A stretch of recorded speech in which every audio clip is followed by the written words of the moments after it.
نمازوں ہی کے سلسلے میں مومنین کا ایک طبقہ ایسا ہوگا جو آج کی رات جو ہے وہ قضاء عمری کی نمازیں پڑھے گا. مساجد کے اندر باقاعدہ 6 دن کی نمازیں اس انداز سے پڑھائی بھی جاتی ہیں. تو اس کا بھی ایک پیغام ہے, وہ یہ ہے کہ یہ رات واجبات اتارنے کی رات بھی, اور اس کا پیغام یہ کہ سارا سال بھی اب واجبات اتارنے کی فکر آپ کو کرنی, اس کو پورے سال کے اوپر جاری کرنا. جبھی شب قدر کے وہ تمام فوائد اور جو اثرات ہیں وہ پورے سال آپ حاصل کریں گے. اپنے واجبات اتاریے, نہ صرف نمازیں اتارنے کی فکر کریں بلکہ روزے اتارنے کی فکر کریں, اپنے کفارے اتارنے کی فکر کریں, اپنے فدیے اتارنے کی فکر کریں. خواتین ہیں روزوں کے سلسلے میں جو نہیں رکھے, کفارے تاخیر واجب ہوتے ہیں. پچھلی زندگی میں جو اگلے سال تک روزے نہیں رکھے ان کا کفارے تاخیر دینا ہوتا ہے. بہت سے لوگوں کے اوپر حج واجب ہے, حج کے لیے نہیں جاتے, بہت سی خود ساختہ مجبوریوں کی وجہ سے. شرعی مجبوری ہوتے ایک الگ بات ہے. بہت سے لوگوں کے عمرے غلط ہوئے ہیں, جب تک عمرہ ادا نہیں صحیح طور پر ادا کر لیتے, حج عمرہ جو ہے وہ اس کا احرام باقی رہتا ہے, اس کو اتروانے کی فکر ہونی چاہیے. لوگوں کی امانتیں واپس کرنے کی فکر ہونی چاہیے. رد مظالم ادا کریں, لوگوں کے حقوق ادا کریں, کسی سے قرضہ لیا ہوا تو وہ ادا کریں. یہ حقوق کے ادا کرنے کی رات ہے. یعنی اس رات قضا واجب نمازیں جو پڑھی جاتی ہیں, اس کا پیغام ہے کہ سارا سال بھی آپ کوشش کریں کہ آپ اتاریں اپنے ذمے سے یہ سب چیزیں. اور کتنے ایسی چیزیں ہیں دیکھیے کہ حتیٰ کہ فطرے لوگ سوچتے ہیں فطرہ تو ہم ہر سال دیتے ہی. خود ہمارے استاد محترم بیان فرماتے تھے کہ ایک بہت بڑی غلطی ہمارے ہاں ایک یہ بھی ہونے لگی ہے کہ گھروں کا نا کوئی سسٹم صحیح طور پر بن نہیں پاتا ہے. پتہ ہی نہیں چلتا کہ گھر میں سربراہ گھر کون ہے. باپ اس طرح سے کاروبار میں اپنے ساتھ اپنے بچوں کو شامل کر لیتا ہے کہ بچوں کا پتہ نہیں چلتا کہ یہ اس کاروبار کے مالک ہیں یا باپ مالک ہے. تو بہت سی چیزیں طے نہیں کی ہوئی ہیں ہم لوگوں نے, تو اس کی وجہ سے بہت سے پرابلمس ہوتے ہیں. اب جس کے ڈیپینڈنٹس میں سے شمار ہوتے ہیں اس کے اوپر فطرہ واجب ہوتا ہے. اب اگر اولاد نے نکال بھی دیا اور باپ جو ہے سربراہ فیملی تھا, چاہیے کمائی باپ کے ہاتھ میں کیوں نہ لا کے دیتے ہوں, باپ ریٹائرڈ ہے گھر پہ بیٹھے ہوئے, لیکن سربراہ گھر وہ ہے, تو اس کو ان کا فطرہ بہت سارے فطرے کے مسئلے.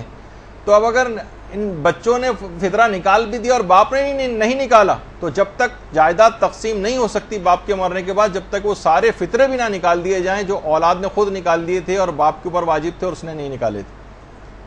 تو بہت سے اس کے اندر مسئلے ایسے ہو جاتے ہیں. فطروں کے مسئلے, کیونکہ اگلی جو کلاس ہوگی وہ چاند اور فطرے کے مسائل سے ریلیٹڈ آپ لوگوں کی ہوگی, تو اس کے اندر اس کی جو ہے تفصیل سن لیجئے گا.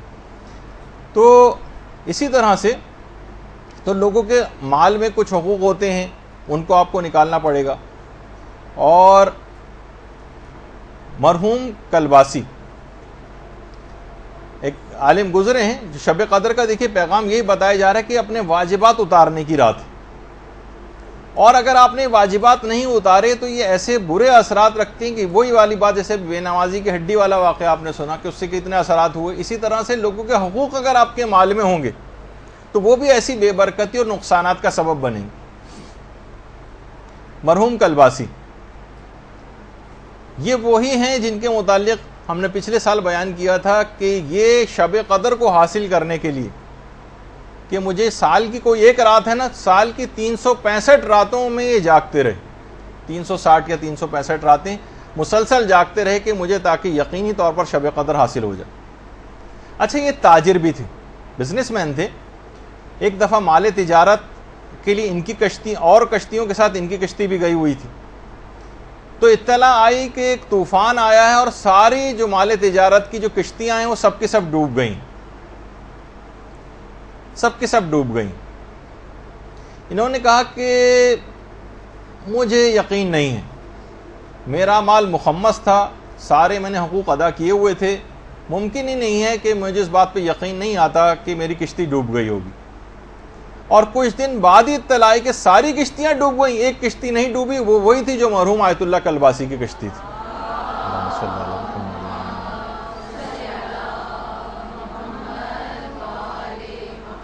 دیکھیں, یہ بات یاد رکھ لیجئے کہ جب تک اس کو بند کر دیجیے, جب تک آپ لوگوں کے حقوق صحیح طور پر ادا نہیں کریں گے. نہیں، اس کو ٹیڑھا ہی کر دیجیے، اس کو میرے پر طرف نہیں، اس میں ہوا کی آواز آتی ہے ورنہ مائک میں.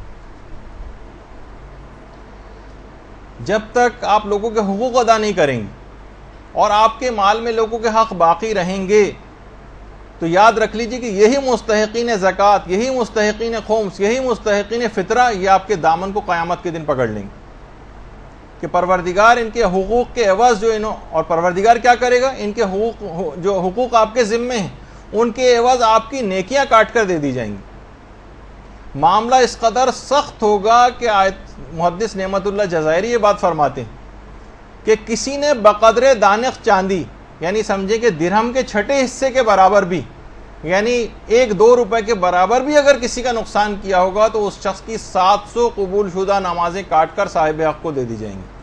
700. اور دیکھیے یہ بھی روایات کے اندر یہ بات آئی ہے کہ اتنی شدت ہوگی کہ انوار نعمانیہ میں محدث نعمت اللہ جزائری نے اس بات کو لکھا ہے.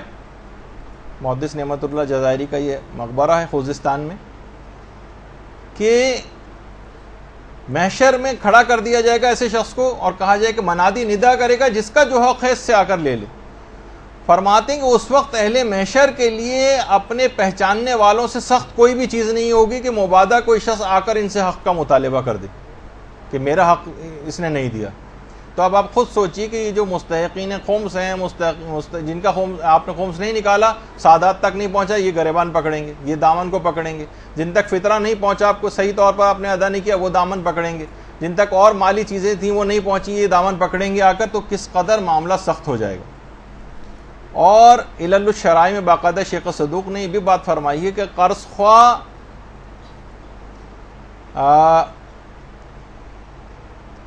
یہ جو ہیں یہ آ کر مقروض کا دامن پکڑیں گے، یہ ہمیں واپس کر سکتا تھا قرضہ لیکن اس نے اس کے باوجود بھی واپس نہیں کیا.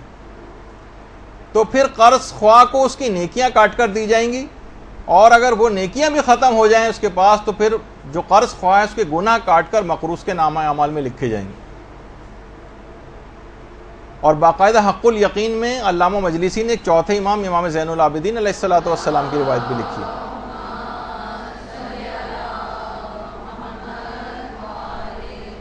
کہ مولا اگر مسلمان کو کافر سے کوئی حق طلب کرنا ہے تو اس کی تلافی کیسے ہوگی؟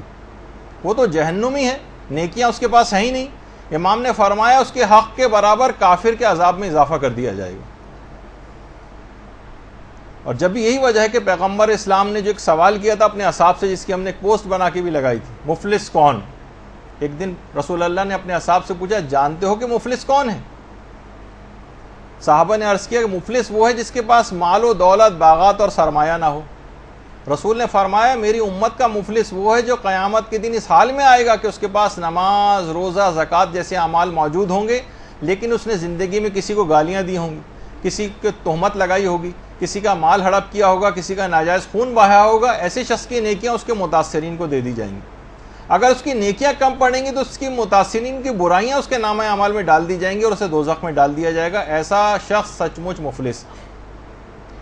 تو آپ خود سوچئے کہ یہ تمام چیزیں ایسی ہیں کہ یہ اصلاً مفلس ہو جائیں گے. اس رات قضا واجبات اپنے اتارنے ہیں، قضا نمازیں اتارنے کا جو پیغام ہے وہ یہی ہے کہ اپنے واجبات اتارو. اور یہ اتنا عظیم ثواب دلواتا ہے واجبات اپنے اتارنا، یہ کسی کو اس کا حق واپس کرنا. مثلا قرضے کا 1 روپیہ بھی آپ نے کسی کو واپس کیا تو پیغمبر اسلام کی باقاعدہ ایک روایت ہے کہ جب کوئی 1 درہم اپنے طلبگاروں کو واپس کرتا تو یہ عمل اسے 1000 سال کی عبادت کا ثواب دلواتا ہے، 1000 غلام آزاد کرنے کا ثواب دلواتا ہے، اور 1000 حج و عمرے سے بہتر ہے یہ عمل. اللہم صلی علی محمد. یعنی آپ کا پیسہ ضائع نہیں جا رہا، یہ اتنا ثواب آپ کو، یہ جو آپ مال لوگوں تک پہنچا رہے ہیں، اپنے پچھلے واجبات اتار کر پہنچا رہے ہیں، یہ اتنا زیادہ آپ کو ثواب دلوانے والا عمل. اور یہ بھی روایت کے اندر آیا کہ جو بھی اپنے طلبگاروں کو راضی کر لے. دیکھیے بعض اوقات ہوتا ہے کہ ہم دے نہیں پاتے لیکن ہم اس کو راضی کر سکتے ہیں، ٹھیک ہے ہم نے تمہارا یہ نقصان کر دیا تھا، ٹھیک ہے تمہارے ہم پر یہ چیز تھی، تم نے ہمیں قرضہ دیا تھا لیکن اس قرضے کو معاف کر دو، یہ ہمارے حالات ہے. کسی طرح سے بھی اس کو اگر راضی کر لیں تو کہہ رہے ہیں جو شخص بھی اپنے طلبگار کو راضی کر لے گا وہ بلا حساب جنت میں جائے گا، اور جنت میں اسے حضرت اسماعیل کی رفاقت نصیب ہوگی۔ تو نمازوں کی قضا کا جو پیغام ہے وہ یہی ہے کہ ان کو خود سے اتارنا شروع کریں، اپنے تمام واجبات کے ساتھ ساتھ خاص طور پر نمازیں ان کو اتارنا شروع کریں۔ حاجی نوری نے باقاعدہ ایک واقعہ لکھا ہے نجف اشرف کے ایک عالم کا۔ وہ عالم کہتے ہیں میں نجف اشرف میں رہا کرتا تھا۔ یہ نجف کی بہت پرانی تصویر ہے آپ کے سامنے۔ میرے والدین البتہ دوسرے شہر میں تھے اور خط و کتابت سے جو ہے وہ رابطہ ان سے رہتا تھا۔ تو میں نے خواب میں ایک دن دیکھا، رات کو میں سویا تو میں نے خواب میں دیکھا کہ کچھ لوگ ہیں وہ میری ماں کو مار رہے ہیں، یعنی ایسا لگا جیسے فرشتے جس طرح سے عذاب دے رہے ہوتے ہیں۔ میری ماں کی ناک سے خون بہ رہا ہے۔ میں آگے بڑھا، ان کے پاس گیا کہ میری ماں کو کیوں مار رہے ہو؟ انہوں نے کہا ہم خدا کی طرف سے معمور فرشتے ہیں اور تمہاری ماں کو یہ عذاب اس وجہ سے دے رہے ہیں کہ تمہاری ماں نماز کو بہت ہلکا سمجھتی تھی، نماز نہیں پڑھتی تھی اور رمضان کے روزے بھی یہ چھوڑا کرتی تھی۔ اچھا دیکھیے، آج بھی کتنے سوالات علماء سے جو لوگ پوچھتے نظر آتے ہیں، مدرسے کے اپنے اس کے اوپر اتنے سوالات آتے ہیں، اور سب کے سب کا ہم نے جو تجزیہ اور ایک انالیسس کیا ہے وہ یہ ہے کہ ان میں سے 99% ایسے افراد ہوتے ہیں جو فقط یہ چاہتے ہیں کوئی ایسا پوائنٹ مل جائے جس سے ہم روزہ چھوڑ دیں۔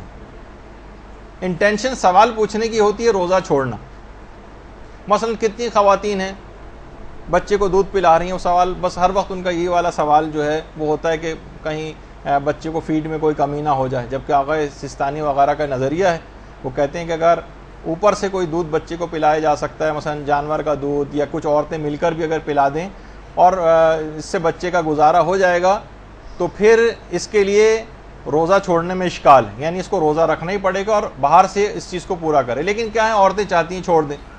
بہت سارے افراد اس بات کو کہہ رہے ہوتے ہیں کہ جناب گرمی بہت ہے، ہماری جاب کے ٹائمنگز اس طرح کے ہیں اور بہت دھوپ میں بھاگنا پھرنا پڑتا ہے، ہم کیا کریں، ہم کیا روزہ رکھیں یا چھوڑ دیں۔ ان کی پوری بہت سے لوگ تو پوچھتے نہیں، ویسے ہی چھوڑ دیتے ہیں، لیکن جو کچھ پوچھتے ہیں اس میں بھی کتنا سخت مسئلہ ہے کہ جناب یہ لوگ پہلے تو اگر یہ بغیر جاب کے رہ سکتے ہیں تو بغیر جاب کے رہیں گے، چھٹی لے سکتے ہیں تو چھٹی لے لیں، چھٹی لینا ممکن نہیں ہے، اور اگر ان کی تنخواہ مثلا کٹ جائے گی، اگر اس کے بغیر بھی ان کا گزارا ہو سکتا ہے تو ایسا کر لیں، کوئی اور ان کے پاس مال موجود ہے تو ایک مہینہ مثلا اگر نہیں کمائیں گے یہ تو اس سے گزارا ہو جائے گا، ورنہ قرضہ بھی اگر لینا پڑے تو قرضہ لیں اور اپنے روزے کو بچائیں، اور پھر بھی اگر یہ کوئی سی بھی چیز ممکن نہیں ہے تو پھر اتنا پانی پی سکتے ہیں کہ جس سے ان کی جان بچ جائے، اور اس کے بعد پورے دن امساک کرنا پڑے گا اور بعد رمضان اس کی قضا بھی کرنا پڑے گی۔ دیکھیے مسئلے کتنے زیادہ سخت ہیں اس کے۔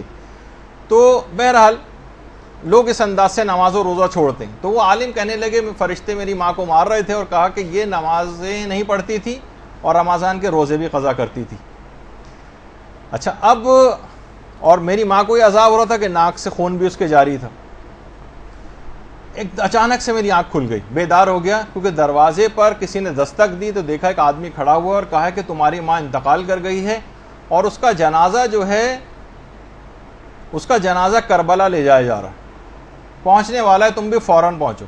یہ کہنے میں نجف سے بھاگا وہاں سے کربلا آیا تاکہ اپنی ماں کی تدفین میں شریک ہو سکوں۔ یہ بھی کربلا کی ایک بہت پرانی تصویر ہے۔ اللہم صلی علی محمد۔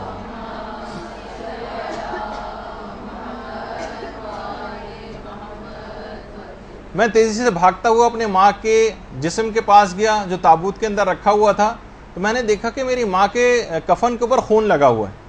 تو لوگوں نے کہا دیکھو ہمارا اس میں کوئی قصور نہیں ہے، سواری کی جس میں سواری میں جنازہ آ رہا تھا اس کی ٹکر ایک جگہ ہو گئی، تصادم ہو گیا، اور جو جنازہ تھا یہ باہر جا کر گرا، اور یہ جو خون تمہیں نظر آ رہا ہے یہ جو کفن پہ لگا ہوا ہے، میں نے فوراً کفن کو ہٹایا تو دیکھا کہ میری ماں کی ناک سے خون جاری تھا۔ اچھا عالم سمجھ گئے کہ یہ خواب سچا ہے اور میری ماں کو عذاب مل رہا ہے۔ یہ وہاں سے سیدھے ذریعے حضرت ابو الفضل العباس علمدار علیہ الصلوۃ والسلام پہ گئے۔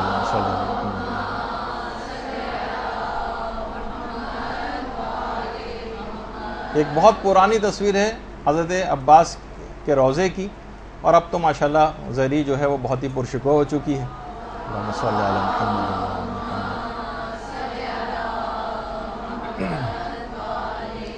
کہنے لگے میں زری پر گیا اور حضرت عباس علمدار سے متوسل ہوں اور میں نے التجا کی اور وعدہ کیا حضرت عباس سے کہ میں اپنی ماں کی ساری قضا نمازیں اترواؤں گا, سارے روزے بھی جو ہے وہ رکھوا دوں گا.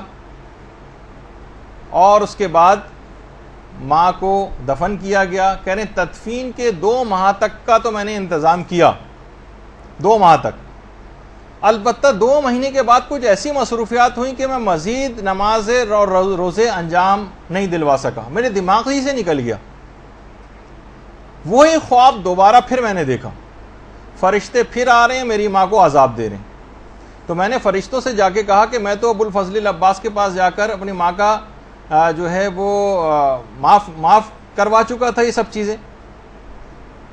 تو انہوں نے کہا کہ ہاں, لیکن تم نے اپنے وعدے کو پورا نہیں کیا اور ماں کے قضا واجبات نہیں اتارے, لہٰذا عذابوں کا سلسلہ پھر شروع ہو گیا. میں نے فوراً دوبارہ وعدہ کیا, بیدار ہوا. اس کے بعد میں نے خود اجارے پر نہیں بلکہ خود اپنی ماں کی ساری نمازیں پڑھی اور سارے روزے خود ادا کیے.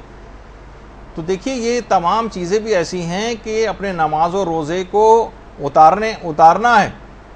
آپ نے دیکھا کہ کربلا تک میں لا کر دفن کیا گیا, لیکن قضا واجبات ایسے تھے کہ اس کے باوجود بھی عذاب ہوا. البتہ یہ ضرور ہے کہ ظاہر ماں ایسی سرکش ہوگی, ورنہ اگر کوئی عام گناہ گار ہے, چند نمازیں قضا ہیں, کچھ ہیں, تو انشاءاللہ امام کے جوار میں, کیونکہ وہ تو جگہ ایسی ہیں کہ بہرحال وہاں عذاب قبر جو ہے وہ ختم ہو جاتا ہے. لیکن کچھ اہمیت بتانے کے لیے کہ نمازیں اور روزے قضا کرنا اتنا عظیم گناہ ہے کہ بعض اوقات ان مشاہد مشرفہ میں دفن ہونا بھی عذاب کو ختم نہیں کروا سکتا, تاکہ لوگوں کو ایک جرت پیدا نہ ہو اور ان کی واجبات کی اہمیت کو سمجھیں. تو پیغام شب قدر یہ بنا کہ دیکھیے نئی زندگی اور نئے سال کی ابتدا ایک لحاظ سے ہو رہی, کیونکہ نئے سرے سے آپ کی تقدیر لکھی جا رہی ہے اگلے سال کی. آپ پورا سال اپنے قضا واجبات کو اتارنے کی فکر کیجیے اور ایک باقاعدہ ایک ڈائری بنائیے جس کا نام آپ اپنے طور پر واجبات ڈائری رکھ لیں. اس میں نوٹ کریں ساری چیزیں, اپنی وصیتیں, اپنی زبانی طور پر بھی اپنے لواحقین کو اپنے واجبات بتائیں تاکہ ان کو کچھ پتہ چلے. اکثر یہ ہوتا ہے کہتے ہیں والد انتقال کر گئے, والدہ انتقال کر گئیں, جو ساتھ رہتے تھے کچھ تھوڑا بہت ان کو پتہ ہوتا ہے, لیکن لوگوں کو زیادہ تر پتہ نہیں ہوتا کہ وہ اتارنے کی طرف مائل بھی ہوتے ہیں تو ان کو صحیح عدد پتہ نہیں ہوتا, یہ معلوم نہیں ہوتا کہ ان پر کتنا خمس تھا کتنا نہیں تھا. تو اپنے واجبات زبانی طور پر بھی بتائیں اور ایک ڈائری بھی مرتب کریں. برحمتك يا أرحم الراحمين وصلى الله على محمد وآله الطاهرين.